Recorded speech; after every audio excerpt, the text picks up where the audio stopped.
शान्ताकारं भुजगशयनं पद्मनाभं सुरेशं विश्वाधारं गगनसदृशं मेघवर्णं शुभांगं लक्ष्मीकान्तं कमलनयनं योगिभिर्ध्यानगम्यं वन्दे विष्णुं भवभयहरं सर्वलोकैकनाथं। गुरुर्ब्रह्मा गुरुर्विष्णुः गुरुर्देवो महेश्वरः गुरुः साक्षात् परब्रह्म तस्मै श्रीगुरवे नमः। वसुदेवसुतं देवं कंसचाणूरमर्दनं देवकी परमानन्दं कृष्णं वन्दे जगद्गुरुं। कृष्णाय वासुदेवाय हरये परमात्मने प्रणतक्लेशनाशाय गोविन्दाय नमो नमः। श्री गोपाल कृष्ण भगवान की जय। श्री पुरुषोत्तम भगवान की जय। श्री सद्गुरुनाथ महाराज की जय। जय जय रघुवीर समर्थ। यानि नामानि गौणानि विख्यातानि महात्मनः ऋषिभिः परिगीतानि तानि वक्ष्यामि भूतये। अनेक ऋषींनी आजपर्यंत युगायुगात ज्याचं नाव गायलं आहे, अतिशय पवित्र असं ज्याचं नाव गायलं आहे, ते भीष्माचार्यांनी युधिष्ठिराला सांगताना 1000 दिव्य नामांमध्ये त्याची गुंफण केली आहे आणि स्तोत्राचं नाव विष्णू सहस्रनाम असं आहे.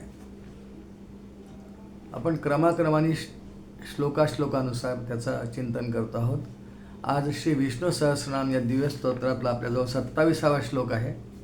या श्लोकामध्ये 9 नावं आहेत. आधी श्लोक म्हणू आपण आणि मग यथामती चिंतन करण्याचा प्रयत्न करू.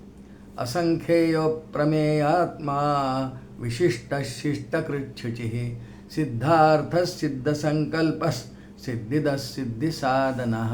श्री गोपाल कृष्ण भगवान की जय. 9 नावं या श्लोकात आहेत भगवंतांची, श्री विष्णूंची. पहिलं नाव आहे असंख्येय. असंख्येय असंख्येय. संख्या माहिती आहेत आपल्याला सगळ्यांना, कारण संख्येवर सगळ्या जगाचा खेळ चालतो. सगळ्या जगामध्ये सगळं संख्यावाचकच आहे. जसं सूर्य एक आहे, चंद्र एक आहे, एक आहेत. पण असे तारे अनेक आहेत, किती आहे मोजता येत नाही. झाडं अनेक आहेत, पण संख्यांचा आपल्याला खूप परिचय आहे. तुमचं वय किती असं विचारलं तर 50, 55, 60, 65 असं आपण सांगतो. संख्या आहे ही. तुझी उंची किती? 5 फूट 4 इंच किंवा इंच सेंटीमीटरमध्ये सांगतात.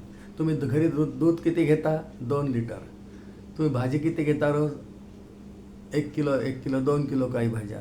सगळं संख्यावाचक आहे. घरामध्ये दर महिन्यामध्ये किराण्यात साखर किती लागते? 3 किलो. गहू किती लागतात? 20 किलो. सगळं संख्यावाचक आहे. तुम्हाला परीक्षेमध्ये एखाद्या मुलाला विचारतो आपण, किती मार्क्स मिळाले रे, म्हणजे गुण किती मिळाले? 95%, 96%. पुन्हा संख्या आल्या. सगळ्या जगातले सगळे व्यवहार हे संख्येशिवाय चालत नाही. संख्या असावी लागते. त्यामुळे संख्याशास्त्र फार जुनं आहे, पुराणांमध्ये आहे. आणि श्लोक असंख्येय पुराणांमध्ये नाव येतं. हे भगवंतांचं एक नाव का दिलं? हे निर्गुण निराकार परमात्मा त्याच्या वाचक नाव आहे. तो असंख्येय नाही, म्हणजे संख्यावाचक नाव त्याला देता येत नाही. त्याचं कारण असं आहे, तो एकच आहे, एकमेवा द्वितीयम. मग तिथे खरं म्हणजे एकही म्हणण्याचं कारण नाही, पण इतर संख्यांच्या तुलनेत त्याला आपण एक म्हणतो. एक ब्रह्म द्वितीय नास्ति अशी श्रुती आहे. त्यामुळे परमात्म्याला, निर्गुण निराकार परमात्म्याला तिथे संख्यावाचक काही नाही. पण जेव्हा तो अवतार घेतो तेव्हा मात्र त्या अवतारात त्याचे गुण, लीला, क्रिया या खूप असतात. प्रत्येक अवतारातल्या अनेक लीला असतात. श्रीमद भागवतात एक श्लोकार्ध आहे, योवा अनंतस्य गुणान अनंता ननु क्रमिष्यन सतु बालबुद्धी असा 11व्या स्कंदामध्ये श्लोक येतो. योवा अनंतस्य गुणान अनंता. नाही त्याची गणना करतायत. त्यांनी आजपर्यंत किती अवतार घेतल्या, किती लीला केल्या. परमेश्वराचे गुण किती, म्हणजे सगुणात आल्यानंतरही त्याच्या गुणांचं वर्णन नाही करतायत. त्यांनी अवतार किती घेतले आपल्याला अंबरीश राजासाठी घेतलेले माहिती आहेत, पण इतर किती अवतार घेतलेत त्यांनी नाही माहिती आपल्याला. युगायुगात अनेक अनेक अवतार तो घेतो, म्हणून त्याच्या अवतारांची संख्यासुद्धा अवतारांची संख्यावाचक तो नाहीच आहे. योवा अनंतस्य गुणान अनंता. कितीही अवतार तो घेतो, सगळंच संख्यावाचक आपल्याला कळतं, अगदी पगार पॅकेजपासून किती लाखाचं पॅकेज आहे. त्यामुळे भगवंताच्या विषयी असं वर्णन नाही. निर्गुण निराकार परमात्मा एकटाच असल्यामुळे तिथे असंख्य शब्द आहेत. आणि त्यांनी अवतार घेतल्यानंतरही त्याच्या अवतारांच्या लीला मोजता येत नाही. एक छान श्लोक आहे वामन पंडितांचा, काळे करुणी धरणी रज मोजणारे, होतील मोजतीलही जलबिंदू सारे, होती समर्थ गणना किरणी कराया, तुझे न मोजतील सद्गुण देराया. सोपा श्लोक आहे की काळे करुणी धरणी रज मोजणारे. असं होईल कालांतराने की या पृथ्वीवरती मातीचे कण किती आहेत, धरणी म्हणजे पृथ्वी, या संपूर्ण पृथ्वीवर मातीचे कण किती आहेत हे मोजणारे कदाचित होतील, मोजल्या जातील. कदाचित समुद्रामध्ये म्हणा किंवा जितकी जलाशय पृथ्वीवर आहेत, नद्या आहेत, सरोवर आहेत, या सर्वांमध्ये पाण्याचे थेंब किती हे सुद्धा मोजल्या जाईल. सूर्याची किरणं किती आहेत, चंद्राची किरणं किती आहेत, प्रत्येक वस्तूवरती पडतात, प्रत्येक भौतिक पदार्थावर ते पडतात, मग किती किरण आहेत. होती समर्थ गणना किरणी कराया, हे कदाचित होईल. मातीचे कण, पाण्याचे थेंब आणि जिथून किरणांची निर्मिती आहे, सूर्य, चंद्र किंवा इतरही तारे इत्यादी, किंवा ज्योत म्हणजे समईची म्हणा, पणतीची म्हणा, तिथूनही किरणं येतात. जिथून जिथून किरणांची उत्पत्ती होते, रेज ज्याला म्हणतात, रेज, ते सुद्धा मोजता येतील. असते हे काही मोजता येत नाही असा त्याचा अर्थ आहे. जमिनीचे, मातीचे कण, पाण्याचे थेंब आणि कोणते किरण नाही मोजता येत आपल्याला.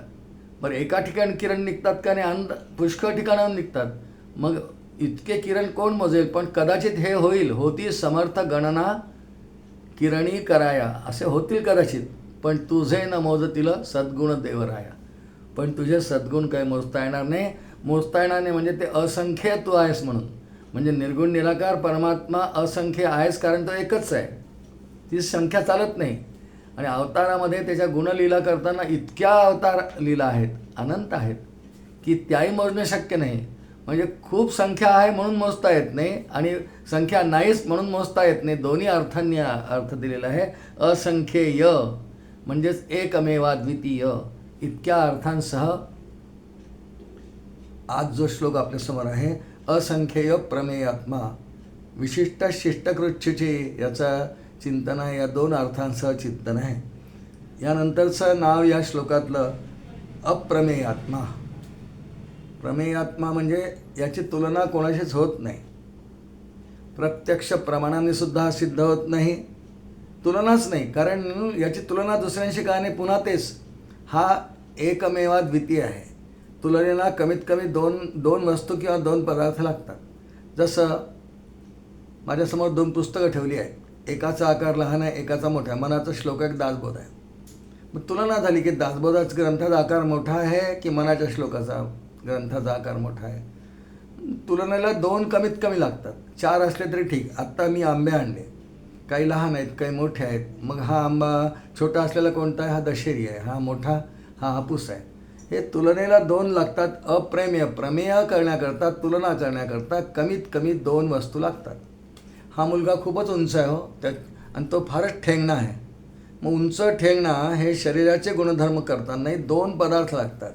एकच असेल तर तुलना होत नाही. असं कल्पना करा. उदाहरण म्हणून एखाद्या आईला एकच मुलगा आहे आणि तिला कोणी विचारलं असत, त्याला माहीत नाही तिला एकच मुलगा आहे, आणि ते येणाऱ्या घरात पाहुणे विचारतात, तुमच्या मुलांपैकी सगळ्यात हुशार कोण आहे.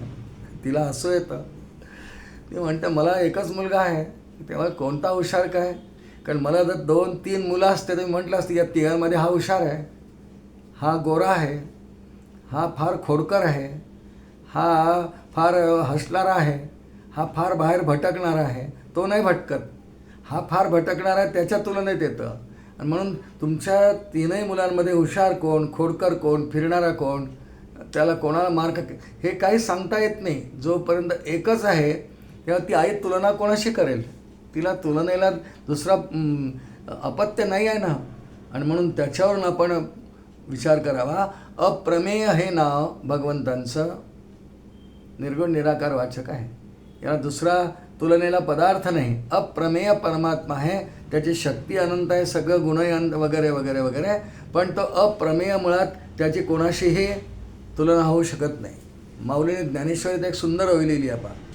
नामरूप संबंधो जाती क्रिया बोधो हा आकाराशीच प्रवादो वस्तूशी नाही. 5 गोष्टी तिथे दिल्या आहेत. नाम रूप संबंधो. नाम, भगवंताला नाम सगुण साकारात आल्यावर नाम मिळतं. निर्गुण निराकाराला नाव नाही आहे. अनामा, माझा अनाम्याशी नाम असं माऊलींनी ओवीत लिहिलं आहे. अनामा आहे तो. निर्गुण निराकाराला एक असताना नाव द्यायची काय गरज आहे. म्हणून नाम रूप आकार नाही. रूप शब्दाचा अर्थ संस्कृत भाषेमध्ये रूप शब्दाचा अर्थ आकार असा होतो. आणि निर्गुण निराकार म्हटलं ना आपण, निही आकार, त्याला आकार नाही, तोच तर निर्गुण निराकार परमात्मा आहे.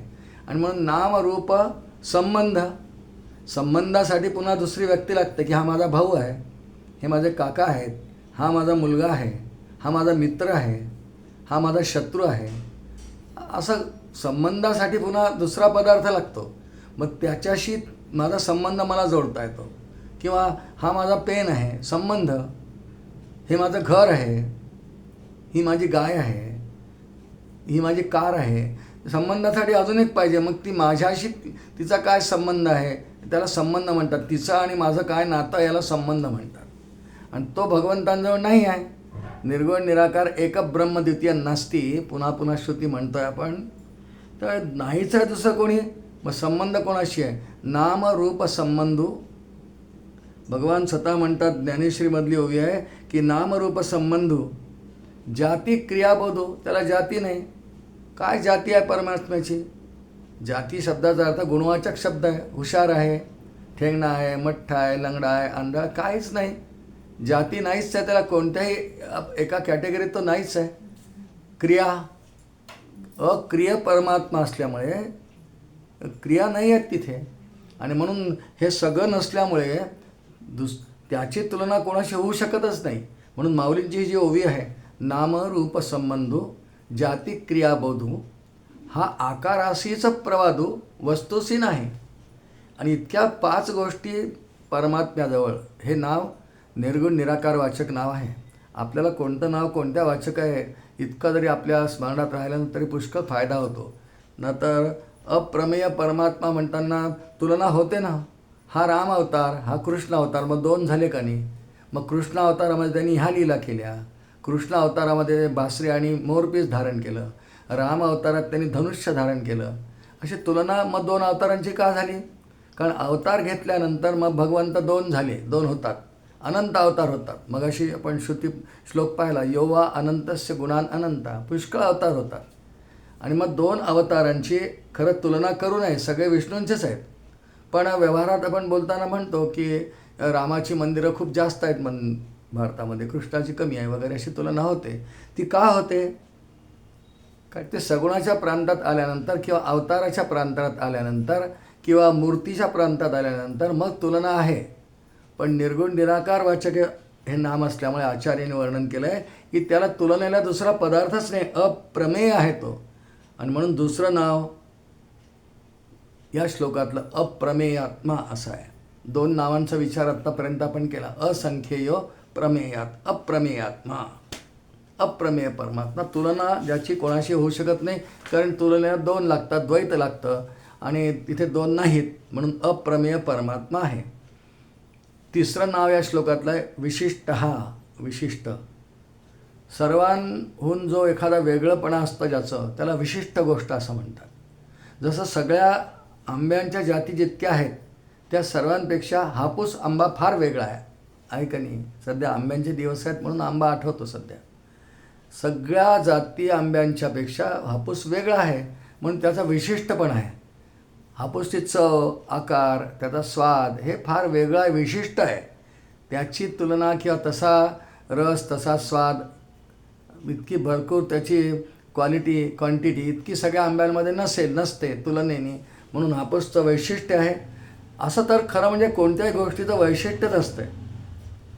दुसऱ्या एखाद्या साध्या आंब्याचं जरी दृष्टांत, दशेरी आहे दुसरा, किंवा नीलम आहे, गुजरात केशर आहे, यांचं प्रत्येकाचं आपापलं काही वैशिष्ट्य आहे. विशिष्ट शब्द समजून घेण्याकरता आपण पाहतो आहे. पण विशिष्ट शब्दाचा आचार्याने अर्थ केला आहे सर्वांहून वेगळा. सर्व लोकांपेक्षाही वेगळा, सगळ्या प्राण्यांपेक्षाही वेगळा, आणि फार त्याचं वेगळं वैशिष्ट्यच आहे. त्याचं वैशिष्ट्य असं आहे की या सगळ्यांना, सगळ्या भौतिक पदार्थांना, सगळ्या भौतिक प्राण्यांना, पशुपक्ष्यांना तो निर्माण करणारा आहे, म्हणून त्याचं वैशिष्ट्य आहे. बाकी इतर जे भूतमात्र निर्माण झाले आहेत ते फक्त आपली प्रजा निर्माण करू शकतात. जसं चिमणीला काही पिल्लं होतात, कावळ्याला काही पिल्लं होतात, कासणीला पिल्ले होतात, मनुष्यांनासुद्धा मनुष्याची निर्मिती करता येते. पण सगळ्यांची निर्मिती ज्याला करता येते तो विशिष्ट झाला का नाही. हे 84 लक्ष जीवयोनी समर्थ रामदास स्वामींनी दासबोध लिहिलेली ओवी म्हणतो आपण नेहमी. चारी खाणी चारी वाणी 84 लक्ष जीवयोनी निर्माण केले लोक तिनी तया नाव देव श्रीराम. निर्माण केले देव तिनी तेही, आणि चारी वाणी चारी खाणी 84 लक्ष जीवयोनी. किती वैशिष्ट्य आहे नाही. आणि हे फक्त वैशिष्ट्य परमात्म्याचं आहे. हे वैशिष्ट्य अन्य कुणातही नाही आहे, म्हणून त्याचं एकच नाव या ठिकाणी विशिष्ट दिलं आहे. इतरही प्राण्यांमध्ये काही गुण असतात, ते त्यांच्या क्रिया करत असतात. वाघ, सिंह, हत्ती, बेडूक, कोणतंही घ्या आपण, हे सगळे प्राण्यांमध्ये काही वैशिष्ट्य असतं. वाघाची सिंहाची डरकाळी, कासवाची गती चालणं, सश्याची हळूहळू चालणारी गती, गोम, विंचू, सगळ्या प्राण्यांची काही वेगळी गती आहे आणि काही वैशिष्ट्य आहे. जसं असं बोललं जातं, विज्ञानाने शोधून काढलं आहे की मुंगी हा सगळ्यात लहान प्राणी आपल्याला डोळ्यांनी दिसणारा आपण समजतो. तिच्यापेक्षाही का लहान प्राणी आहेत, ॲमिबिया वगैरे, पण आपल्याला मुंगी सर्वात लहान प्राणी समजू आपण. तिचं काय वैशिष्ट्य आहे मग? वैशिष्ट्य तर प्रत्येकाजवळ आहे, पण भगवंतांचं वैशिष्ट्य सगळ्याहून वेगळं आहे. आहे परी सर्वाहुनी वेगळा, तुकोबांचा अभंग आहे. आहे परी सर्वाहुनी वेगळा.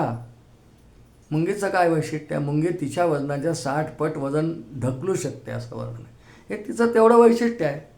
परमात्म्यामध्ये सर्व जीवांची जेवढी सामर्थ्य आहे ती त्याच्यामध्ये एकवटलेली आहेत, हे त्याचं वैशिष्ट्य आहे. सर्वांची निर्मिती तोच करतो, हे त्याचं वैशिष्ट्य आहे. सर्व प्राण्यांचे बल, पराक्रम, बुद्धी, तेज या सगळ्यांपेक्षा त्याचं वेगळं आहे.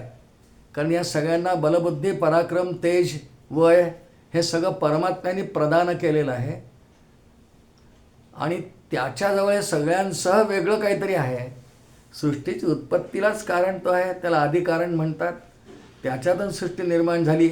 आणि एक नेहमी आपल्याला सिद्धांत वाक्य लक्षात ठेवूया आपण सगळे, की कारण नेहमी कार्यापेक्षा फार वेगळं असतं.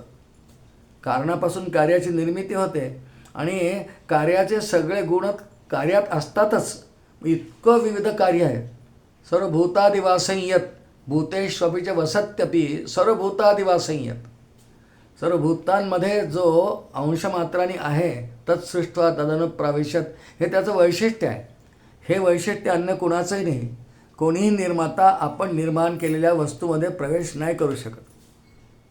जसं एक साखरेचा कारखानदार आहे, हजारो क्विंटल साखर त्याच्या कारखान्यात तयार होते, पण तो साखरेचा कारखानदार, इंडस्ट्रियलिस्ट त्या साखरेच्या प्रत्येक कडामध्ये प्रवेश नाही होऊ शकत.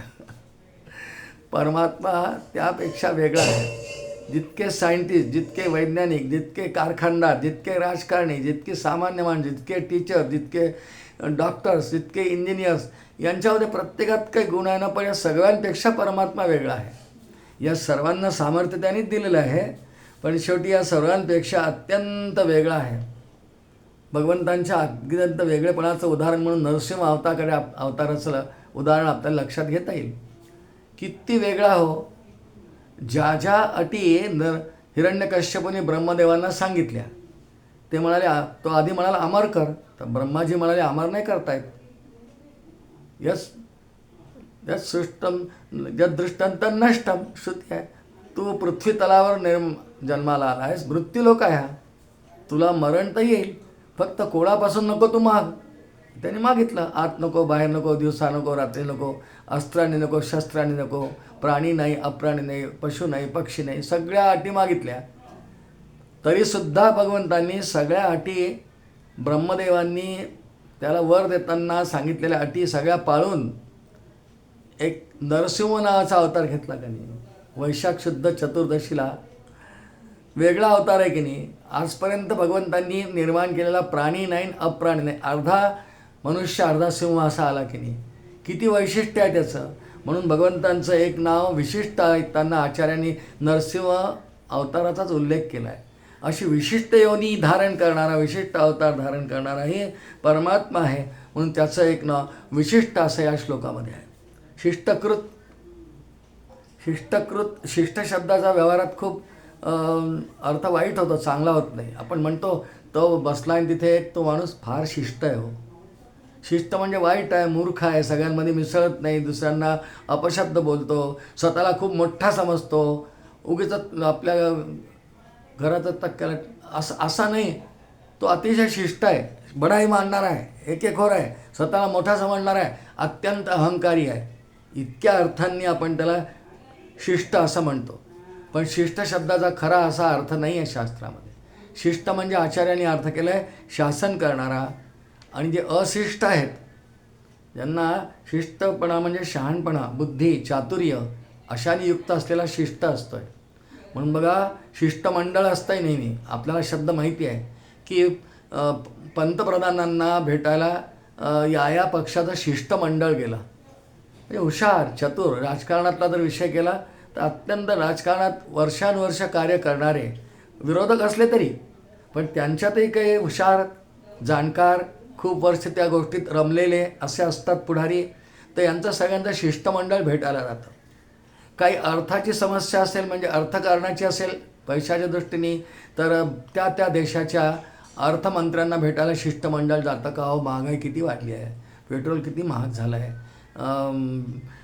किती कसं किमती कुठे चालल्या आहेत, याच्यावर काही नियंत्रण करण्याकरता आपण रिझर्व्ह बँकेला काही सांगा, रेपो रेट कमी करा, वाढवा, वगैरे वगैरे. पण अशासाठी सूचना देण्यासाठी जे सगळी माणसं जातात ती अर्थक्षेत्रातली अत्यंत विद्वान माणसं असतात. त्यात काही CA असतील, काही बँकांचे चेअरमन असतील, काही पत्रकार असतील, काही इकॉनॉमिस्ट असतील. अशी सगळी माणसांनी एक 15-20 लोकांचं चमू करून, टीम करून, कमिटी करून त्याला शिष्टमंडळ म्हणतात. ते अर्थमंत्र्यांना भेटायला जाईल आणि अर्थमंत्री त्यातून तोडगा नक्की काढतील, प्रयत्न करतील. शिष्ट, आपण शिष्ट ज्या अर्थाने शब्द समजतो तसा शिष्ट शब्द नाही आहे संस्कृत भाषेमध्ये. परमात्म्याचं नाव शिष्टकृत, याचा अर्थ उत्तम शासन करणारा आणि सगळ्या शिष्टमंडळाला निर्माण करून त्यांना शिष्टाईचं पालन करायला लावणारा. शिष्ट म्हणजे धीर, गंभीर, निर्णयाची बुद्धी असलेला, शिस्तप्रिय, इतके अर्थ कोशामध्ये आहेत. आणि असा परमात्मा आहे, अत्यंत शिस्तप्रिय. सृष्टीची उत्पत्ती केली, निर्मिती केली आणि या सृष्टी नियमानेच चालावी. सूर्याने कसं धावावं, चंद्राने कसं धावावं, वनस्पतींनी कधी उगवावं, या झाडाला फळ कधी यावं, या माणसाने किती वर्ष जगावं. एवं प्रवर्तितं चक्रम नानु वर्तयतीह याहा. भगवंतांनी सृष्टी निर्मितीच्या वेळी असं एक चक्राकार गतीने संसाराला गती दिली आहे. एवं प्रवर्तितं चक्रम. आणि हे सगळं करताना एक शिस्त परमात्मा त्यांना पाळायला लावतो. मग शिस्त बिघडवली की अवतार घेऊन त्यांना दंड करायला येतो. पण शिष्टकृत नावाचा विचार करतो आहोत आपण. शिस्तीने सगळे कार्यक्रम करून शासन करणारा, असा शिष्टकृत शब्दाचा अर्थ आहे. आणि कोणी बेशिस्त असेल तर शिक्षा करणारा. मी जेव्हा बँकेत होतो तेव्हा आमचे एक मॅनेजर होते, फार शिस्तप्रिय होते, अतिशय. त्याला सगळे लोक म्हणायचे फार शिस्त आहे, शिस्त आहे. ते व्यवहारातल्या शब्दांनी म्हणायचे, वाईट आहेत, चांगले नाही, फार आपल्याला त्रास देतात, मेमो देतात. पण ते अत्यंत शिस्तप्रिय होते, शासक होते. आणि त्यांची अपेक्षा जशी असायची की नाही, कोणी 30 मिनिटाचा लंच आवर्स असायचे आमचे, 31व्या मिनिटाला सगळे खुर्चीत असले पाहिजे. ते कडक शासन करायचे, मेमो द्यायचे, त्याला रस्टिकेट करायचे आणि स्वतःही ते पाळायचे. शिष्टकृत म्हणजे स्वतः शिष्टपणा, शिस्त पाळणारा, शहाणा, चतुर, विद्वान आणि इतरांवर शासन करणारा, असा अर्थ केला आहे. आणि त्याप्रमाणे ते मग सर्वांना शिस्तीत ठेवायचे. त्यांच्या पूर्ण कालावधीमध्ये 3 वर्षाच्या संपूर्ण अमरावतीतल्या बँकांमध्ये सर्वात जास्त शिस्त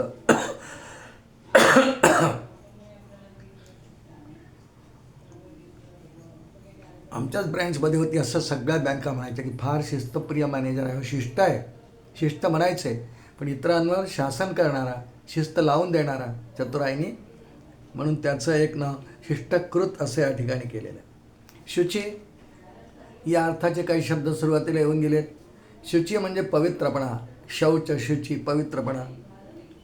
पवित्राणाम पवित्रयो मंगलानांच मंगलम, दैवतं देवतानांच. विष्णू सहस्रनाम पुढे फलश्रुती देतच आहे. पवित्र, अत्यंत पवित्र. पवित्राणाम पवित्रयो, सगळ्या जितक्या जगात पवित्र वस्तू आहेत, पुष्कळ पवित्र आहेत. गाय पवित्र आहे, गंगा पवित्र आहे, गायत्री पवित्र आहे. या सर्व पवित्र गोष्टींमध्ये ही जो अत्यंत पवित्र आहे, पवित्राणाम पवित्रयो. शुची शब्दाचा अर्थ पाहतो आपण. निर्मल, पवित्र, मलहीन आणि मुळातच पवित्र. भौतिकातल्या या सृष्टीतल्या बहुतेक सगळ्या गोष्टी कालांतराने हळूहळू मलिन सत्व असल्यामुळे हळूहळू त्यांचा सत्वगुण कमी व्हायला लागतो, असं भागवतात वर्णनही आहे की सर्व भौतिक पदार्थांचे हळूहळू चांगले गुण जे आहेत, त्याला सत्वगुण म्हणतात, ते कमी कमी होत चालले. वनस्पतींचे सुद्धा, माणसाचे सुद्धा. वास्तविक मुळात परमात्म्याचा अंश असल्यामुळे जीवही पवित्रच आहे ना हो. पण प्रकृतीच्या संगात आले, त्रिगुणांच्या संपर्कात आले आणि सत्वम रजस तमैती गुणा प्रकृती संभवा. सत्वगुणाबरोबर तिथे रज आणि तमही आहे आणि रजगुण तमांचा विळखा पडला आणि प्रकृतीचा आणि पुरुषाचा म्हणजे चेतनाचा असा कर्दमो झाला म्हटला आहे. आणि याच चेतन परमात्मा आणि जड प्रकृती यांचं एकत्रीकरण होऊन जे पडतं ना, याला आपल्या शास्त्रामध्ये चित जडग्रंथी म्हणतात. मग ती सोडवण्याकरता पुष्कळ उपाय, साधना, सद्गुरूंची कृपा वगैरे मार्ग आहेत. पण परमात्मा असा नाही, तो मुळातच पवित्र आहे, मुळातच पवित्र आहे. व्यवहारामध्ये वस्तू हळूहळू अपवित्र होतात, अस्वच्छ होतात, घाणेरड्या होतात. मग ते समजा एखादं वस्त्र आहे, नवीन जेव्हा विकत घेतो आपण, पांढरं शुभ्र असतं ते. असा जीव आहे, परमात्म्याचा अंश असल्यामुळे मुळात जीवपणा धारण केला तो स्वच्छ आहे, त्यात मळ नाही आहे. पण पुढे संस्कारांनी, प्रकृतीच्या संबंधांनी, सवयींनी, संपर्कांनी, आपल्या संपर्कात कोण व्यक्ती येतात त्यांच्या संपर्कामुळे हळूहळू रज आणि तम वाढतात. याचे धब्बे पडतात, अंतःकरणावर म्हणा, त्या वस्त्रात धब्बे पडतात आणि ते निघता निघत नाही. मग ते काढण्याकरता शास्त्राने काही डिटर्जंट्स सांगितले. एक सत्संग, सद्ग्रंथ वाचन, श्रवण. मग हे समजा काच आहे, तिच्यावर कॉलिनने ते पुसावं लागतात. ते सगळे कॉलिनचे प्रकार आहेत. सत्संग, शास्त्रश्रवण, ग्रंथांचं वाचन, जप, नामजप, या सर्वांनी ते वस्त्र शुद्ध होऊ शकतं. जयाचैनी नामे महादोष जाती म्हणतो ना आपण. मग हळूहळू ते वस्त्र स्वच्छ होऊ शकतं आणि पुन्हा खूप स्वच्छ झालं की भगवंताशी ऐक्यात जातं. शुची. पण भगवंतांचा असं भौतिक पदार्थासारखं नाही आहे, तो आहे तसाच आहे, तो पवित्रच आहे. तो कितीही भौतिक वस्तूंच्या संपर्कात आला तरी मलिन होतच नाही. उलट मलिन वस्तूंना स्वच्छ करण्याचं सामर्थ्य, सर्वात हायेस्ट पॉवरचं डिटर्जंट परमात्मा आहे.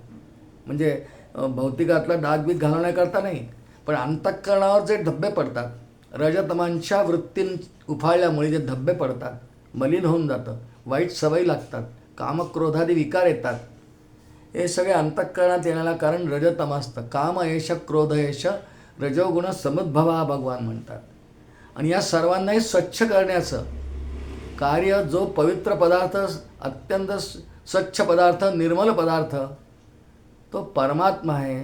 तो परमात्मा मात्र अत्यंत निर्मल पवित्र आहे आणि म्हणून त्याचं एक नाव शुचीच ठेवलं आहे या ठिकाणी. या अर्थाचे अनेकही काही नावं विष्णू सहस्रनामात येतात, मागे आले पुढे येतील. शुची म्हणजे पवित्रपणा, निर्मल, मलहीन आणि मुळातच तो पवित्र. असं नाही की परमात्म्याला कोणीतरी निर्मल केलं एखाद्या नाही, तो मुळातच निर्मल. तो नेहमी मुळातच जेव्हा आहे तेव्हापासून निर्मलच आहे, निर्मलच राहील. त्याला मळ लागत नाही. उलट इतरांचे मल निवृत्त करण्यासाठी परमात्म्याचं नाम, धारणा, साधना, त्याचं चिंतन, त्याचं स्मरण, त्याचं मनन, त्याचा सहवास यांनी जीवाचे रजतम कमी होतात आणि ते धब्बे रजतमाचे जाऊन जीवसुद्धा पवित्र होतो. म्हणून आपल्या इथे पहा, ही धारणा मनात घेऊन आपल्या इथे एक संकल्पना असते. पूजेला आपण जेव्हा बसतो तर पूजा द्रव्य असतं, काही फुलं असतात, गंध असतात, हार असतात, आसन असतं. या सर्वांवरती आपल्याला भगवंतांच्या नामाने तीर्थ शिंपडायचं असतं. तो पवित्र आहे ना. मग अपवित्र पवित्र व्हा, सर्वावस्थांगत पिवा यस्मरेत पुंडरीकाक्षम स बाह्य अभ्यंतर शुची असा श्लोक असतो म्हणायला आपल्याला. कारण त्याच्या स्मरणाने जर अपवित्रपणा जातो, म्हणून अपवित्र पवित्र व्हा असं म्हणून त्याचं स्मरण करून ते जल सगळ्या पूजा साधनांवर वस्तूंवर टाकायचं आणि असं शेवटी म्हणायचं पूजा द्रव्यानी प्रोक्षेत आत्मानंच प्रोक्षेत. जसं सगळं पूजा द्रव्य जे आहे जमा केलेलं फुलांपासून, पाण्यापासून, आसनापासून, उदबत्ती, रांगोळीपासून, तसा हा देह आहे ना, ज्याच्या साह्याने मी पूजा करणार आहे कोणी पण व्यक्ती, तर तो सुद्धा अपवित्र आहे ना वासनांमुळे किंवा विकारांमुळे. तर तो सुद्धा पवित्र व्हावा म्हणून आत्मानंच प्रोक्षेत त्या साधकांनी पूजकांनी आपल्या अंगावर तीर्थ शिंपडून घ्यायचं, ही पूजेची संकल्पना आहे. पुढचं नाव 6 क्रमांकाचं या श्लोकातलं आहे सिद्धार्थ. सिद्ध अर्थ, संधी झाला सिद्धार्थ. पुष्कळांची आजकाल नावं ठेवतात सिद्धार्थ, अनेकांचे नावं असतात. हे परमात्म्याचं नाव आहे आणि हे नाम सर्वनाम नाही, नामच आहे. आणि जी नामं आहेत भगवंतांची नामं क्रियावाचक नाहीत, ती नामं ठेवायची पद्धत आहे. सर्वनाम पण ठेवतात, पण हे सिद्धार्थ नावसुद्धा अनेक ठेवतात. सिद्ध आणि अर्थ असा संधी विग्रह झाला आहे. अर्थशब्दाचा अर्थ इच्छा असा होतो. अर्थशब्दाचा अर्थच इच्छा असा होतो. सिद्धार्थ भगवंतांचं नाम काय आहे? ज्याच्या सगळ्या इच्छा पूर्ण झालेल्या आहेत किंवा ज्याला इच्छाच नाहीत, जो अकाम आहे, त्याचं एक नाव सिद्धार्थ आहे की ज्याच्या सगळ्या इच्छा पूर्ण झालेल्या आहेत. याच्या विरुद्ध जीव किंवा मनुष्य योनीतला जीव, याच्या कधीही सगळ्या इच्छा पूर्ण होत नाही. त्या सगळ्या निवृत्त झाल्या, तो पूर्ण काम जर झालं तर ईश्वरच होतो. पण त्याला अनेक जन्मांच्या वासनांच्यामुळे इच्छाचं वासनांचं गाठोडं बरोबर घेऊनच तो येतो आणि फार अवघड आहे. म्हणून साधारणपणे ते संवादी करून माणसं इच्छा ज्या प्रापंचिक असतात, व्यावहारिक असतात, त्या संवादी करून मग त्या सगळ्या देवाकडे वळवायच्या आणि आपल्या इच्छा देवाला मागायच्या. या सगळ्या गोष्टीला सकाम भक्ती म्हणतात. ही केल्या जाते कारण काहीतरी हे मनुष्य का करतो? परमार्थ देवाचा विषय जर आला, देवाला सिद्धार्थ नाव दिलं आहे, त्याचं कारण असं आहे की त्याच्याजवळ काही कमतरताच नाही आहे, न्यून नाही आहे. म्हणजे निर्दोषम ही समम ब्रह्म भगवद्गीतेत वर्णन आहे. ओम पूर्णमद पूर्णमिदम पूर्णात पूर्णमुदच्यते पूर्णस्य पूर्णमादाय पूर्णमेवावशिष्यते. पूर्ण आहे. पूर्ण शब्दाचा अर्थ त्रुटी नसणे असा होतो. न्यून नसणे, कमतरता नसणे. आणि न्यून नाही, कमतरता नाही, त्रुटी नाही, मग त्याला अर्थ कसा राहील? जर सगळं त्याच्याजवळ आहे, जे जे हवं आहे ते सगळं आहे ना, मग त्याला कशाची इच्छा होईल? आहे जवळ, मग इच्छा कशाला होईल? मग ज्याच्याजवळ जे नसतं त्याला त्याची इच्छा होते. माझ्याकडे कार नाही आहे BMW, मला इच्छा आहे BMW घ्यायची. माझ्याजवळ खूप मोठी वस्त्र नाही आहे, काही माणसं फार उंची मखमली वस्त्र घालतात नेहमी, मला ती इच्छा आहे की मी घातली पाहिजे. माझ्या हातात अंगठी नाही आहे, मी बाहेर जेव्हा जातो सगळ्यांच्या बोटात अंगठी असते, मग मला इच्छा उत्पन्न होते की मी पण अंगठी विकत घ्यायची आहे. इच्छा होते. जे आपल्याजवळ नसतं, जे आपलं न्यून असतं, जे आपली त्रुटी असते, त्यासाठी काहीतरी मागायचं असतं. हे तर वस्तूंच्या बाबतीत झालं. दुःखांच्या बाबतीत हेच आहे. कारण मनुष्य जीवनात संसारात मनुष्य पडला की त्याला सुखदुःख येणारच आणि त्या दुःख निवृत्तीसाठी त्याला कोणाला काहीतरी मागावं लागतं. या मागण्याला इच्छा म्हणतात. आणि ती जर परमात्म्याला किंवा सद्गुरूंना मागत गेलो तर सकाम भक्ती त्याचं नाव होतं. काय हरकत नाही. भक्तांना सकाम करून पुढे मी निष्काम करतो असं भगवान बोलतात की सकल भक्तांच्या पूर्वाने काम मी तयास करे निष्काम. मी नंतर निष्काम करीन त्यांना, सुरुवातीला मागेल तो. पण याच्या विरुद्ध भगवंतांजवळ इच्छाच नाही, म्हणून त्यांचा एक या ठिकाणी सिद्धार्थ आलेला आहे. मनुष्य जीवनातल्या वासना म्हणजे इच्छा. वासना इच्छेचं रूप आहे. सप्तभूमिका इच्छेच्या मानल्यात योगशास्त्रामध्ये. तिथे इच्छेचं एक रूप वासना आहे. अनंत जन्मांच्या वासना जेव्हा आपल्या डोक्यावर घेऊन आपण येतो या ठिकाणी, तेव्हा आपल्याला इच्छा खूप असतात आणि त्या नाही शांत होत सद्गुरूंच्या आशीर्वादाशिवाय किंवा ईश्वराच्या कृपा आशीर्वादाशिवाय त्या शांत होत नाही, संपत नाही. म्हणून भगवंतांचं एक नावच या ठिकाणी सिद्धार्थ असं दिलेलं आहे की ज्याच्या सगळ्या इच्छा पूर्ण झालेल्या आहेत. ज्याला कशाची इच्छा नाही आहे. म्हणून परमात्म्याचं नाव सिद्धार्थ असं आहे. 7 क्रमांकाचं नाव या श्लोकातलं आहे सिद्ध संकल्प. सिद्ध संकल्प याचा अर्थ ज्याचे सर्व संकल्प सिद्धीला जातात. अहो मुळातच त्या विश्वाची निर्मिती एकोहम बहुश्याम प्रजायेय हा संकल्प आहे ना, इच्छा नाही आहे. म्हणतो संकल्पाला इच्छा आपण, पण भगवंतांचा संकल्प सत्य असतो. ते सृष्टीची निर्मिती का करतात? भोगांच्या जीवांच्या उद्धारासाठी करतात. त्यात त्यांचा काही स्वार्थ नाही, त्यांचा इच्छा अपेक्षा काहीच नाही. पण अनंत जन्मींच्या वासनांचं कडबोळं घेऊन सगळे जीव भगवंतांच्या हृदयाकाशात राहतात प्रधान या मायेच्या रूपाने. मग त्यांना त्यांच्या इच्छांचे वासनांचे भोग देण्याकरता सगळ्या सृष्टीत भोग्य पदार्थ निर्माण करतात भगवान. आणि त्यासाठी पहिला संकल्प करतात एकोहम बहुश्याम प्रजाय इति, आणि मग त्याचे सगळे संकल्प सिद्धीला जातात. एकही संकल्प परमात्म्याचा असा होत नाही की तो सिद्धीला गेला नाही. त्याच्या मनात संकल्प उठला आणि तो नेहमी पूर्ण होतोच. म्हणून परमात्म्याच्या संकल्पाला सिद्ध संकल्प म्हणतात. श्रीमद भागवतामध्ये 11व्या स्कंदाची सुरुवात होताना कथा म्हणून नाही, पण एक असा घटना आहे की भगवान एकटे बसले आहेत आपल्या ध्यानगृहात द्वारिकेमध्ये. अचानकपणे त्यांच्या मनात विचार आला, हा संकल्प आहे की माझा आणि बलराम दादांचा आश्रय आहे, राजाश्रय आहे, जनाश्रय आहे, धनाश्रय आहे. म्हणून सगळे आमचे यादव बंधू, यादव कुळातले सगळे हे फार अविचारी उच्छृंखल होत चालले. हे सगळे माझ्या डोळ्यादेखत संपवलेले बरे. असा भगवंतांच्या मनात फक्त विचार आला, संकल्प आला, आणि तो पूर्ण झाला. हो, सगळं यादव कुळ भगवंतांनी आपल्या दृष्टी देखत त्यांच्यात कलह निर्माण करून, कारणाने काही, ते कारण वेगळं आहे पुढे, पण भगवंतांच्या अंतःकरणात संकल्प उठला की हे सगळे संपवलेले बरे, उच्छृंखल झाले आहेत, पुढे सगळ्या प्रजेला खूप त्रास देतील. आणि म्हणून भगवंतांनी त्यासाठी एक निमित्त केलं आणि ऋषी बालक आपल्या बालकांकडून, आपल्या नातवांकडून जे खेळत होते त्यांच्याकडून ऋषीची थट्टा करण्याची क्रिया घडवली आणि ऋषींनी शाप दिला. तो शाप आपल्याला माहिती आहे सगळ्यांना की ते मुसळ सगळ्यांचा नाश करेल असा तो शाप आहे. पण मुळात तो संकल्प परमात्म्याच्या श्रीकृष्ण अवतारात त्यांच्या अंतःकरणात उठला, सिद्ध संकल्प. जसा मूळ मायेचा संकल्प आहे एकोम बहुश्याम प्रजायेय, तसा प्रत्येक अवतारात भगवान काही सत्य संकल्प असे करतात आणि त्यांचे संकल्प नेहमी सिद्धीला जातात. भगवंतांच्या मनात संकल्प उठला आणि तो नाही झाला पूर्ण, असं होत नाही. ते जीवांच्या बाबतीत होतं. हा जीवही सतत काही ना काही संकल्प करीत राहतो, पण सगळे संकल्प सिद्धीला नाही जात. परमात्म्यामध्ये आणि जीवामध्ये एवढाच तर फरक आहे. जीवाचे संकल्प पूर्ण होतीलच याची काही खात्री सांगता येत नाही. ते पुष्कळदा वाया जातील, कधी ते शुभसंकल्पही नसतील. वास्तविक आपल्याला शास्त्रांची आज्ञा आहे, तन्मे मनः शुभसंकल्पमस्तु, नेहमी शुभ संकल्प करावे, आणि ते मात्र परमात्मा पूर्ण करून घेतो. जसं संकल्पात म्हणजे इच्छा अंतःकरणात आहेत, पण त्या भगवंताविषयी परमार्थाविषयी करणं याला तन्मे मनः शुभसंकल्पमस्तु म्हटलं आहे.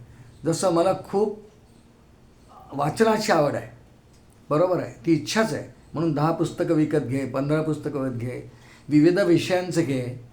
युद्धचर्चा करणारे असतात, राजकारणाचे पुस्तक असतात, प्रेमकथा असतात, निसर्गाची वर्णनं करणारे पुस्तकं असतात, लहान मुलांच्या कथा सांगणाऱ्या असतात, कथाकथन असतं, आत्मचरित्र असतात, कितीतरी प्रकारचं वाङ्मय असतं.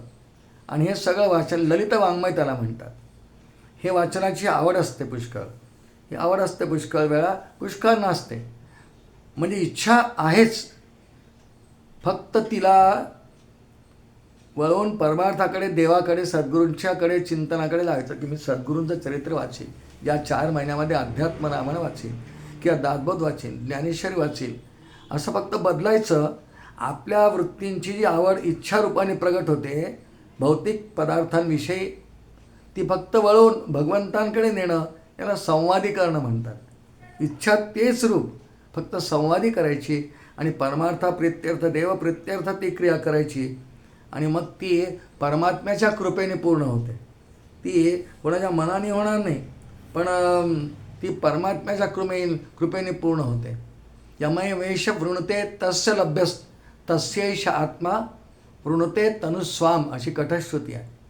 यमय वेश वृणते तस्य लभ्यस, तो ज्याची धारणा वासना करतो ना, यमय वैश्य वृणते,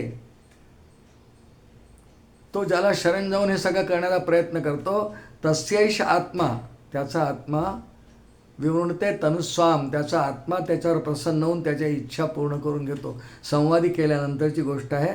परमात्माच त्या गोष्टी यमैवैश वृणतेप्रमाणे पूर्ण करून घेतो. म्हणून परमात्म्याचं नाव जीवांच्या इच्छांच्या अगदी विरुद्ध आहे. जीवांच्या सगळ्या इच्छा आणि वासना पूर्ण होतील असं सांगता येत नाही, पण परमात्म्याच्या होतात. म्हणून परमात्म्याचं नाव या ठिकाणी व्यासमहर्षींनी एक सिद्ध संकल्प असं ठेवलं आहे. हे 7 क्रमांकाचं नाव या श्लोकातलं आपण पाहिलं. 8 क्रमांकाचं नाव सिद्धी 10, कारण श्लोकामध्ये दुसऱ्या चरणात आपण शिरलेलो आहे. सिद्धार्थ सिद्ध संकल्प सिद्धिदस सिद्धी साधना सिद्ध 10, हे 8 क्रमांकाचं नाव आता या श्लोकातलं आपण पाहत आहे. सिद्धी 10 म्हणजे सिद्धी देणारा, काम 10 काम देणारा, अर्थ 10 अर्थ देणारा. द शब्द तिथं होतो, तो देणारा अर्थाने येतो. सिद्धी 10 म्हणजे भक्तांनी जर का सकामतेने सिद्धींच्या प्राप्तीच्या हेतूनी साधना केली तर भक्तांना सिद्धीसुद्धा प्रदान करणारा जो परमात्मा आहे. पण आधी प्रयत्न मात्र भक्ताला करावे लागतील, साधकाला करावे लागतील. मी प्रयत्नच करणार नाही, देवा मला सगळ्या सिद्धी दे, असं नाही होणार. कृष्ण अवतारामध्ये सर्व देव इंद्राच्या नेतृत्वाखाली भगवंताकडे गेले की देवा आमचे राक्षसांचे नेहमी भांडणं होतात, आम्हाला अमर कर. भगवान म्हणे मी तुम्हाला सिद्धी अमर होण्याची देणार नाही. अमरत्व प्राप्त होणार महासिद्धी आहे जी अनेक जण मृत्यूवरती विजय जिंकून ती करून घेतात. जसं चांगदेवांनी 1400 वर्ष मृत्यूला जिंकलं, सिद्धी आहे. 1400 वर्ष योग साधनेद्वारा, म्हणजे मृत्यू आले की त्यांनी आपला श्वास कोंडून ठेवायचा. मृत्यू देवता फक्त श्वास घेऊन जाते, फास टाकतात म्हणजे प्राणशक्ती, श्वास म्हणजे प्राणशक्ती, ही घेऊन जातात. त्यांनी ते 1400 वर्षे आला मृत्यू 100 वर्षांनी की कोंडायचं, असं 14 वेळा मृत्यूला परतवून लावलं 100 वर्ष झाल्यावर. ही सिद्धी त्यांना देणारा परमात्माच आहे, पण त्यांनी प्रयत्न केला आणि चांगदेवाने म्हणून दिलेला. सिद्धींसाठी साधकाला प्रयत्न करावा लागतो. एकनाथी भागवत 15वा अध्याय सिद्धींचाच आहे. पण सिद्धींना नाथ महाराजांनी विघ्न मानलं आहे. विघ्न मानलं आहे, पण विघ्न म्हणून का असेना त्याचा भाग वेगळा आहे चिंतनाचा. पण सिद्धी प्राप्त करण्यासाठी केलेल्या खटपटीला यश देणारा, त्या सिद्धी त्याला प्रदान करणारा जो आहे तो परमात्माच आहे. आणि म्हणून परमात्म्याचं एक नाव या श्लोकातलं सिद्धी 10 असं आहे. भक्तांना सिद्धी प्रदान करणारा, कर्त्याला त्याच्या त्याच्या कर्मांप्रमाणे फल देणारा, कर्माचं फळ मिळणं ही त्या कर्माची सिद्धी मानली आहे. सिद्धी म्हणजे चमत्कार या अर्थाने सुद्धा आहे. आणि लघिमा वरुणा त्या अष्टमहासिद्ध्या आहेत. पण एखाद्या कर्माचं फल मिळालं की त्या कर्माची सिद्धी झाली असं म्हणतात. जसं एखादा मुलगा इंजिनिअरिंगच्या फायनल वर्षाला आहे आणि त्याने खूप अभ्यास इत्यादी केला, कर्म केलं आहे, वर्षभर अभ्यास केला आहे, कॉलेज नीट अटेंड केलं आहे, सिन्सिअरली खूप अभ्यास करून खूप रात्रबेरात्री जागून अभ्यास केलेला आहे. मग त्याला किंवा तिला विद्यापीठ जेव्हा तिच्या हुशारीमुळे, अभ्यासामुळे, परिश्रमांमुळे फायनल एक्झाममध्ये खूप मार्क मिळून तिला डिग्री देतात. सिद्धी 10 कोणी दिली डिग्री? विद्यापीठाच्या कुलगुरूंनी दिली. तिला सिद्धी कशाची? इंजिनिअरिंगच्या फायनल परीक्षेची डिग्री, म्हणजे BE झाली पूर्ण, BE झाला पूर्ण, इंजिनिअरची डिग्री मिळाली. सिद्धी 10 प्रयत्नाने ती मिळते. पण प्रयत्न जीवाला, त्या विद्यार्थ्याला करावे लागतात. तसे साधकांनी जर प्रयत्न केले सिद्धींसाठी तर त्या सिद्धी त्याच्या झोळीत टाकणं असा करणारा जो आहे तो परमात्मा आहे. म्हणून त्याचं एक नाव सिद्धी 10 या श्लोकातलं 8 क्रमांकाचं हे नाव आहे सिद्धी 10. की त्या लोकांना किती सिद्धी मिळाल्याची लक्षण वर्णन आहेत. हो, आमच्या विश्वामित्रांची आणि वसिष्ठ ऋषींची कथा येते, पुष्कळ ग्रंथांमध्ये येते. त्यांना ब्रह्मर्षी व्हायचं होतं. ते ब्रह्मर्षी होण्या इतके त्यांच्या तेज तर आहे, तपश्चर्यात अतिशय प्रवीण आहेत, खूप तपश्चर्या केली, पण विश्वामित्र क्षत्रिय आहे तो, आणि ब्रह्मर्षी ही पदवी ब्राह्मणांना मिळते. आता किती पंचायत, पण ही त्यांना सिद्धी हवी आहे. त्यांनी खूप साधना केली, खूप वेळा वसिष्ठांनी परीक्षा घेतली, आणि शेवटी त्यांचं अंतःकरण जेव्हा निर्मल झालं, द्वेषरहित झालं, आणि प्रसंग खूप मोठा आहे, इतका आपल्याला बोलायचा नाही. वसिष्ठ आणि अरुंधतीच्या अंगावरच एक दगड घेऊन धावले, इतकं मी करतं मला देत नाही, असा मोठा पहाड घेऊन टाकायला गेले. वसिष्ठ अरुंधती देवींना म्हणाले, बघा काय माझा विश्वामित्र आहे, आणि इतकी साधना केली आहे, खरोखरच याचं तेज उल्लंघ आहे, म्हणजे तो मारायला येतो आहे, पण त्याची स्तुती केली आहे. आता मात्र याच्या हातून दगड पडून गेला. आता अंतःकरण निर्मल झालं, मी यांचा द्वेष करतोय तरीही माझी स्तुती करतात आहे, मी तर यांना मारायला आलो आहे. आणि तेव्हा कुठे मग त्याच्या इतक्या दीर्घ प्रयत्नांनंतर, किती काळपर्यंत तपश्चर्या केल्यानंतर वसिष्ठ महामुनींनी सर्व देवांच्या उपस्थितीमध्ये, त्याला तो अधिकार त्यांचा होता, त्यांना ती ब्रह्मर्षी पदवी दिली. राजर्षी नको होती त्यांना, ब्रह्मर्षी पदवी प्रदान केली. ही सिद्धिदा वसिष्ठांनी दिली. असा परमात्मा सकल जीवांना त्यांच्या त्यांच्या प्रयत्नांनंतर त्यांना ज्या सिद्धीची किंवा फळाची अपेक्षा आहे ते प्रदान करतो. भगवद्गीतेत या अर्थासाठी एक श्लोक येतो 4थ्या अध्यायात, ये यथामाम प्रपद्यन्ते तांस तथैव भजाम्यहम मम वर्तमान वर्तन्ते मनुष्या पार्थ सर्वशः. ये यथामाम प्रपद्यन्ते, जैसे जयासे भजन तैसेच ते समाधान, त्याला तसं समाधान देतो, त्याप्रमाणे त्याचं फळ त्याला देतो, सिद्धी देतो. आणि म्हणून भगवंतांचं आपण पाहिलं आहे की 1-8 क्रमांकाच्या या श्लोकामध्ये सिद्धी 10 सर्वांना कर्मांप्रमाणे, परिश्रमांप्रमाणे, अपेक्षेप्रमाणे, इच्छेप्रमाणे त्या त्या सिद्धी प्रदान करणारा म्हणून सिद्धी 10. आणि अखेरचं नाव या श्लोकातलं आहे सिद्धी साधना. सिद्धी साधनही परमात्माच आहे, म्हणून त्याचं नाव सिद्धी साधन मानलं आहे. कोणतीही सिद्धी ज्याच्यामुळे प्राप्त होते तो सिद्धी साधन. साधन म्हणजे आधी आपण शब्द पाहिला सिद्धी 10, सिद्ध संकल्प. सिद्धीच्या अनुषंगाने 3 शब्द या श्लोकात नावं आलेली आहेत, सिद्ध संकल्प, सिद्धी 10, सिद्धी साधन. म्हणजे परमात्म्यांच्याकडून सिद्धी प्राप्त करून घेण्याकरता जे साधन करावं लागतं त्याला सिद्धी साधन म्हणतात. म्हणजे साधना काळामध्ये स्वतःच्या इच्छेने किंवा गुरूंच्या आशीर्वादाने, कृपेने, आज्ञेने जे साधन काळामध्ये साधक करतो ना, आणि प्रत्येकाने वेगळं वेगळं केलं आहे. ब्रह्मचैतन्य महाराज गोंदवलेकरांनी यांनी सेवायचं साधन निवडलं आहे. 9 महिने काय त्यांनी सेवा केली हो तुकाई चैतन्यांची.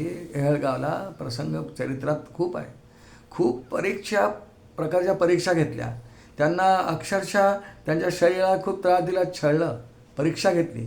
कृपाळूपणे अल्पधारिष्ठ्य आहे, कारण सिद्धी प्रदान करायची त्यांना आत्मसिद्धीच प्रदान केली आहे. इतर कोणती सिद्धी केली तर ती विघ्न मानली आत्मसिद्धीमध्ये नाथ महाराजांनी. म्हणून ब्रह्मचैतन्य महाराजांची परीक्षा घेऊन तुकाई महाराजांनी त्यांना आत्मसिद्धीचंच वरदान शेवटी दिलं, आलिंगन दिलं त्यांना. रामनवमीच्या दिवशी येळगावचा प्रसंग आहे. आणि ब्रह्मचैतन्य महाराज साक्षात्कारी सत्पुरुष म्हणून प्रसिद्धीला आले. रामरायांचाच मंत्र दिला. कुणी दिला? तुकाई चैतन्याने दिला. सिद्धी, आत्मसिद्धी दिली. आत्मसिद्धी द्यायचे आत्मराजे श्रीराम माऊली म्हणतात. आणि त्याप्रमाणे सिद्धी साधन जे केलं, मात्र सिद्धी साधन त्याचं नाव का? कारण साधनरूपही परमात्मा आहे, साध्यरूपही परमात्मा आहे, साधकरूपही परमात्माच आहे. सगळा परमात्माच जर जगात भरलेला आहे तर त्या अंगाने ही 3 नावं आहेत. आता सिद्धी साधन, ब्रह्मचैतन्य महाराजांनी साधन काय केलं? सेवा. मग सेवासुद्धा साधन ज्यांनी सांगितलं आहे त्याचंच नाव सिद्धी साधन आचार्यांनी ठेवलं. आचार्य म्हणतात ज्यांनी सिद्धींची विविध साधनं प्रत्येक भक्ताला त्याच्या अधिकाराप्रमाणे दिली.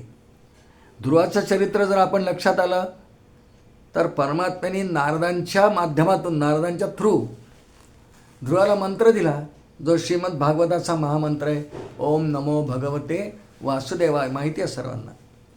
प्रत्येक भक्ताला कुणाच्या तरी माध्यमातून, ब्रह्मचैतन्य महाराजांना तुकाईच्या माध्यमातून, रामदास स्वामींना श्रीरामांच्या माध्यमातून, शिवाजी महाराजांना रामदास स्वामींच्या माध्यमातून, ज्ञानेश्वर महाराजांना निवृत्तीनाथांच्या माध्यमातून साधन काहीतरी वेगळं दिलं. कोणाला योग, कोणाला जप, कोणाला ध्यान, असं वेगळं वेगळं साधन, कोणाला सेवा. ब्रह्मचैतन्य महाराज सेवा, सिद्धी, साधन, ते हे सगळे साधनांचे जे प्रकार आहेत, प्राणायाम आहे, जप आहे, ध्यान आहे, धारणा आहे, मंत्र आहे, तंत्रज्ञान आहे, हे कोणतंही साधन असो, हे साधनच जो देतो ते सफल करून देतो. म्हणून ते साधनरूपही परमात्माच आहे. म्हणून सिद्धी साधना हा कोणतीही सिद्धी प्राप्त करून घेण्याचं साधन, असा आचार्यांनी अर्थ केला आहे. कोणतीही सिद्धी प्राप्त करून घेण्याचं साधन. आणि म्हणून पुढच्या काळामध्ये ज्या साधनाने माझी सिद्धी झाली सेवेने आणि श्रीरामाच्या नावाने, श्रीरामाचं नाव माझ्या गुरूंनी मला दिलं. खरं बालपणापासूनच, तुकाई चैतन्याने सांगायच्या आधीपासूनच ब्रह्मचैतन्य महाराजांना बालपणापासून रामनामाची गोडी होती. चरित्रात खूप विस्ताराने आहे, पण सद्गुरूंनी त्याच्यावर शिक्कामोर्तब केल्यामुळे सद्गुरूंची संपूर्ण शक्ती त्या नामाच्या पाठीशी उभी राहिली, त्या साधनाच्या पाठीशी उभी राहिली. म्हणून पुढच्या काळात ब्रह्मचैतन्य महाराजांनी सर्व शिष्यांना आज तागायत अजूनही एकच सिद्धीचं साधन सगळ्यांना उपदेश केला आहे. ते साधन परमात्माच आहे. त्याने उपदेश केला, नाम सदा बोलावे, गावे भावे जनास सांगावे, हाची सुबोध गुरूंचा, नामा परते न सत्य मानावे. ब्रह्मचैतन्य महाराज सगळा संप्रदाय गोंदवलेकर महाराजांच्या गोंदवल्यापासून हजारो लाखो शिष्य आज नामाला चिकटून आहेत, चिकटूनच आहेत. कारण हे नाम माझ्या गुरूंनी मला दिलं आहे. ते पवित्र पावन आहे, शक्तियुक्त आहे आणि नाम आणि नामीचा अभेद असतो. यामुळे श्रीराम जयराम जय जयराम आणि प्रभू श्रीराम हे एकरूप आहेत. या धारणेतून नाव दिलं असल्यामुळे ते सिद्धीचं साधन आहे. हे ब्रह्मचैतन्य महाराज सगळ्यांना संप्रदायात बोलतात अजूनही. पण हे सगळं ज्याच्यामुळे आहे तोच मुळात सिद्धी साधन. कारण हे मुळात सगळं परमात्म्याचं अंग आहे. म्हणून तीनही अंगाने, साधनांगाने तोच आहे, साध्यांगाने तोच आहे, साधक अंगाने तोच आहे. म्हणून ही 3 नावं आली. सिद्धी संकल्प, सिद्धिदास, सिद्धी साधना. ही दुसऱ्या चरणामध्ये जी नावं आली ना, सिद्धार्थ, सिद्ध संकल्प, सिद्धिदास, सिद्धी साधना, सर्व सिद्ध सिद्ध सिद्ध सिद्ध शब्द प्रत्येक याच्यामध्ये आहे. सिद्ध या शब्दाचा खरा अर्थ, या 4 नामांचा अर्थ पाहिल्यानंतर सगळ्यात शेवटी सिद्ध शब्दाचा थोडक्यात अर्थ पाहून घेऊ. सिद्ध म्हणजे परिपूर्ण झालेला. सिद्ध दशा याचा अर्थ ती परिपूर्णतेची दशा ज्याला येते, ज्याच्यामुळे येते, ज्याच्यामुळे येते, ज्याच्याकडून येते, या सर्वांच्या अनुषंगाने ही सगळी नावं या श्लोकात ग्रथित केली भीष्माचार्यांनी. पण मुळात शब्द सिद्ध असा आहे. साधना सिद्ध झाल्यानंतर झाले साधनाचे फळ, संसार झाला सफळ, निर्गुण ब्रह्मते निश्चळ, अंतरी बिंबले श्रीराम. साधना सफल झाल्यानंतर साधकाला जे मिळतं ते मिळाली, त्याची जी दशा येते तिला सिद्ध दशा म्हटलं आहे. रामदास स्वामींनी दासबोधामध्ये सिद्ध निरूपण लिहिलं आहे. सिद्ध निरूपण आहे आणि त्या सिद्धांची खूप महती गायली आहे. त्या सगळ्या महतीचा आशय आणि या 4 नावांचा, या श्लोकातल्या द्वितीय चरणातल्या 4 नावांचा आशय एकत्र केला तर एकच अर्थ होतो. परमात्मा हे सर्व करणारा आहे. सर्वांचं मूळही तोच आहे, सिद्धिदही तोच आहे, सिद्धी साधनही तोच आहे, सिद्धार्थही तोच आहे, सिद्ध संकल्पही तोच आहे. म्हणून त्याची ही सगळी नामं, 4 नामं त्याची आहेत, असा आशय श्रीमद आद्य शंकराचार्यांनी भाष्यातही उल्लेख केलेला आहे. आज आपण जो श्लोक घेतला त्या श्लोकाचा एकदा पुनरुच्चार करून घेऊ आणि थांबू. आज आपण श्लोक घेतला, असंख्येय प्रमेयात्मा विशिष्ट शिष्टकृच्छुचिः सिद्धार्थ सिद्ध संकल्प सिद्धिदस सिद्धी साधना. असा आजचा श्लोक होता. 9 नावं त्यात होती. यथामती यथाशक्ती यावर आपण चिंतन करण्याचा प्रयत्न केला आहे. आपण सर्वांनी त्याचा विस्तार करावा आणि प्रत्यक्ष श्री विष्णू सहस्रनामाचं वाचन करताना जेव्हा जेव्हा या श्लोकावर आपला हात येईल तेव्हा हे सगळं आपल्या जर लक्षात ठेवता आलं तर आपल्याला खूप लाभ होतो, असं आचार्यांनी पण मांडणी केलेली आहे. आणि भगवंत नामाचं उच्चारण हेच मुळात, मध्ये कोणतं नाम आम्ही घ्यावं त्यापेक्षा सगळीच रोज घ्यावी ना. जे आपल्याला आवडतं ते नेहमी घ्यावं, पण एखादा विशिष्ट पाठ असं सगळ्या आचार्यांनी संतांनी सांगितलं आहे. अनेक संप्रदायामध्ये पद्धत आहे की श्री विष्णू सहस्रनामाचा एक पाठ त्याला आवर्तन म्हणतात. एक पाठ रोज करावा. काय वेळ लागत नाही, 20 मिनिट. त्याआधी समोर पुस्तक ठेवून करावं. आधी पुढे पाठ होईल. कालांतराने काही दिवस झाल्यानंतर ते पाठ व्हायला लागतं आणि पाठ झाल्यानंतर नित्य श्रवण आपल्या वाचनात ठेवावं. श्री विष्णू सहस्रनामाचे एक आचार्य आमचे मुकुंद काका जाडजळकर प्रवचनात बोलले होते की श्री विष्णू सहस्रनामाचे 3 पाठ जर रोज केले, 3 पाठ जर रोज केले तर अश्वमेध यज्ञ केल्याचं पुण्य मिळतं. तिथे उल्लेखच आहे आचार्यांच्या भाष्यात. मग आपण प्रयत्न करावा. भगवान त्याला तथास्तु म्हणत. सध्या पुरुषोत्तम मास सुरू आहे, त्यानिमित्ताने हे चिंतन आपण मांडलेलं आहे. ते परमात्म्यांच्या चरणी परमपूजनीय सद्गुरू श्री प्रल्हाद महाराज, माझे सद्गुरू, त्यांच्या चरणी समर्पण करतो आणि या ठिकाणी वाणीला पूर्णविराम देतो. अनंत कोटी ब्रह्मांड नायक राजाधिराज सच्चिदानंद सद्गुरू श्री ब्रह्मचैतन्य रामानंद प्रल्हाद महाराज की जय. श्री गोपाल कृष्ण भगवान की जय. पुरुषोत्तम भगवान की जय. जय जय रघुवीर समर्थ.